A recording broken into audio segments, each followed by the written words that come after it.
2 ఏళ్ల గవర్నమెంట్ వచ్చి రైతు బంధు కేసీఆర్ పాలన పోయింది, రా బంధు కాంగ్రెస్ పాలన వచ్చింది. ఎట్లయిపోయింది రైతుల హాలత్? ఇలా ఆదిలాబాద్ రైతులను చూస్తే అర్థమవుతుంది. పంట కొనటోడు లేడు, కొంటే అందులో కట్టింగ్లు, సోయాకు కష్టమే ఉన్నది, పత్తి రైతు చిత్తయిపోయింది. అంటే ఇలా రాష్ట్రంలో పరిస్థితి ఏంది అంటే రైతులు ఈ రైతు ఆ రైతు అని కాదు, మొత్తం రాష్ట్రంలోని రైతులందరూ ఇలా గుండెల నిండా మళ్ళొకసారి కేసీఆర్ గారిని గుర్తు చేసుకుంటా ఉన్నారు. కేసీఆర్ ఉన్నప్పుడు ఎంత బాగుండే రైతు పరిస్థితి, ఇలా ఎంత అధ్వానం అయింది అని యాద్ చేసుకుంటున్నారు. ఇది వాస్తవం. నేను చెప్పేది మీరు ఊళ్ళలో మీరుంటారు, నాకంటే బాగా మీకే ఎరక.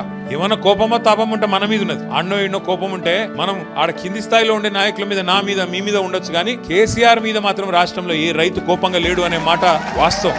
ఎందుకంటే కేసీఆర్ గారు చేసినట్టు రైతులకు ఎవరైనా చేయలే. 24 గంటల కరెంట్ ఇచ్చిన నాయకుడు భారతదేశంలో ఉన్నారా? కేసీఆర్ తప్ప. రైతు బంధు అసలు ప్రోగ్రాం పెట్టినోడు భారతదేశంలో స్వతంత్రం వచ్చిన కేవలం ఉన్నారా?